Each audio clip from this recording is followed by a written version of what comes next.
Now see the question number 3. Find the LCM and HCF of the following integers by applying the prime factorization method.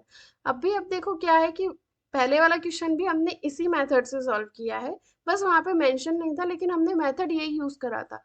वहां और यहाँ में फर्क क्या है कि क्वेश्चन नंबर 2 में आपको 2 ही डिजिट दिए गए थे, बट यहाँ पर हमारे पास 3 डिजिट है, तो हमें 3 डिजिट का एलसीएम और एचसीएफ निकालना है। फॉर्मूला वही है, कुछ भी दिक्कत नहीं होने वाली है। पहले हम 12 का प्राइम फैक्टर्स निकाल लेते हैं। सो 2 6 12, 2 3 6 एंड 3 1 3। अभी मैं 15 के भी निकाल लेती हूँ। सो 3 5 15 एंड 5 1 5। और 21 के भी प्राइम फैक्टर्स निकाल लेते हैं। सो 3 7 21 एंड 7 1 7। सिर्फ एलसीएम और एचसीएफ ही निकालना है, बाकी कुछ हमें चेक नहीं करना है। तो पहले आप इन तीनों के प्राइम फैक्टर्स अरेंज कर लीजिए। सो 2 इंटू 2 इंटू 3, इसे हम लिख सकते हैं 2 का स्क्वायर इंटू 3, ताकि हमें एलसीएम और एचसीएफ निकालने में थोड़ा इजीनेस हो जाएगा। ठीक है। Now 15 is 3 into 5 and 21 is 3 into 7। Clear. अभी देखो मैंने एचसीएफ में क्या बोला था, जो फैक्टर कॉमन आ रहा है उसकी लीस्ट पावर ली जाती है। तो यहाँ पर मेरे पास देखो जो फैक्टर है वो कौन सा कॉमन आ रहा है, 2 तो नहीं आ रहा है, 3 है जो सब में आ रहा है। तो 3 की लीस्ट पावर भी कितनी है, 1 है, तो एचसीएफ तो सिंपल आपका 3 हो गया। एलसीएम देखो, एलसीएम कितना है, तो देखो मेरे पास 2 का स्क्वायर भी यूज हुआ है, 3 भी है, 5 भी है, 7 भी है। ये सारे प्राइम नंबर्स मैंने प्राइम फैक्टराइजेशन में यूज करे, तो मुझे ये सारे नंबर्स यहाँ पे लिखने हैं, कोई भी मिस नहीं करना है। ये एंड यस, जो पार्ट या जो प्राइम नंबर आपका कॉमन आ रहा है वो एक ही बार लिखा जाता है, बार बार नहीं लिखा जाता। ओके। सो 2 का square is 4, 4 into 3 into 5 into 7 कितना हो गया, 4 3 जा 12, 12 5 जा 60 एंड 60 इंटू 7 इज 420। नाउ देखो, ये तो मतलब क्वेश्चन ऐसा है कि कुछ करने की जरूरत नहीं है, इतना इजी क्वेश्चन है, क्योंकि 17 23 एंड 29 तीनों ही क्या है आपके प्राइम नंबर से, मतलब वो सिर्फ और सिर्फ अपनी ही टेबल में आते हैं। तो उनके फैक्टर्स भी आपको क्या मिलेंगे, वो दो खुद ही उनके फैक्टर्स होंगे। फिर भी मैंने आपको यहाँ पे निकाल के दिखा दिया कि उनके फैक्टर्स सिर्फ वो दो खुद ही होंगे। तो 17 के फैक्टर हो गए मेरे पास 1 इंटू 17, 23 का फैक्टर हो गया 1 इंटू 23 एंड 29 का फैक्टर हो गया 1 इंटू 29। तो क्या हो गया, ये क्या हो गया हमारे पास प्राइम नंबर से। अगर मैं एचसीएफ निकालने जाऊं तो इनके अंदर मुझे जो कॉमन पार्ट है वो कौन सा मिला, ओनली वन। वन ही है जो तीनों में कॉमन है, क्योंकि प्राइम नंबर्स है ना। यहाँ पर आप इन्हें और क्या बोल सकते हैं, अगर आपने इंट्रोडक्शन वाला वीडियो देखा होगा तो आपको पता होगा कि ऐसे दो नंबर्स जिनमें केवल एक ही फैक्टर कॉमन होता है और वो भी सिर्फ वन, उसको क्या बोलते हैं। नहीं याद आ रहा है, थोड़ा सा सोचो जब तक मैं एलसीएम निकाल लेती हूँ। अगर एलसीएम निकाले तो एलसीएम में मैंने बोला था जो कॉमन है वो तो लिखते ही हैं, जो नहीं है वो भी हमें लिखना होता है। यानी कि 17 23 और 29 तीनों हमको यहाँ पे लिखने होंगे।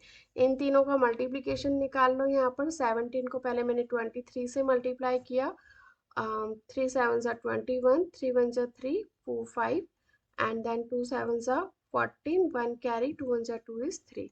सो 193, 391 को मैं अब मल्टीप्लाई करूंगी 29 से। सो 9 1 जा 9, 9 9 जा 81, 8 कैरी, 9 3 जा 27, 27 में आपने 8 ऐड करा तो आंसर हो गया 35। नाउ 2 से मल्टीप्लाई कर लो, 2 1 जा 2, 2 9 जा 18, 1 कैरी, 2 3 जा 6 plus 1 is 7। So 9 3 8 plus 5 is 13, 1 carry, 7 plus 3 10 plus 1 11।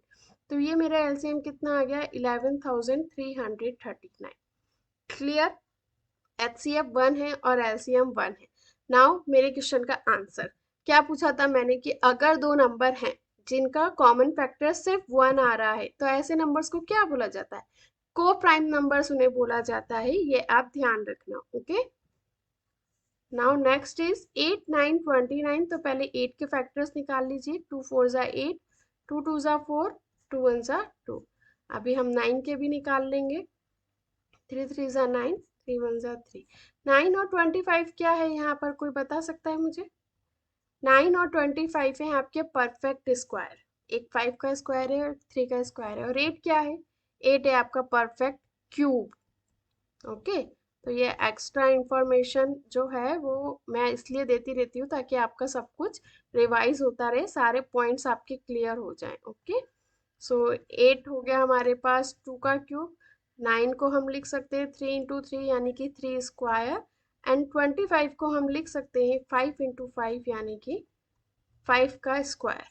अभी आप बोलोगे कि टीचर एचसीएफ क्या निकालें, क्योंकि कॉमन तो कोई भी फैक्टर नहीं आ रहा है, राइट। कॉमन तो कोई भी फैक्टर नहीं आ रहा है, लेकिन जहां पर कुछ भी नहीं होता है वहां पे कॉमन क्या होता है, 1। क्योंकि 1 एक ऐसा नंबर है जो हर जगह मल्टीप्लिकेशन में भी होता है, हर जगह डिवीजन में भी होता है।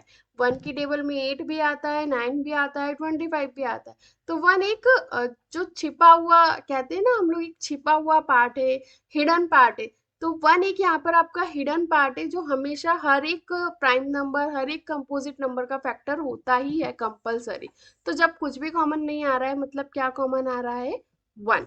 ओके, और एलसीएम कितना हो गया, तो एलसीएम के लिए हम सबका मल्टीप्लिकेशन निकाल लेंगे, 2³ × 3² × 5 स्क्वायर, यानी कि सिंपल जो आपके तीनों नंबर्स दिए हैं उनका मल्टीप्लिकेशन ही निकालना है आपको, जैसे कि हमने लास्ट वाले क्वेश्चन में किया था। तो 8 9 ज़ा 72, 72 को 25 से आप मल्टीप्लाई करो। तो ये यहाँ पर हम रफ कॉलम बना के इसके अंदर मल्टीप्लाई करके देख लेते हैं कितना आ रहा है। 72 × 25, 5 2 ज़ा 10, 5 7 ज़ा 35 +1 36, 2 2 ज़ा 4, 2 7 ज़ा 14, 0 0, 4 + 4 8 एंड 1। तो ये मेरे पास आंसर आ गया 1800। आप इसको डायरेक्ट 25 से भी मल्टीप्लाई कर सकते थे क्योंकि 25 का टेबल इजी होता है थोड़ा। ठीक है, तो ये मेरा एचसीएफ और एलसीएम दोनों निकल गया। क्लियर है यहाँ तक?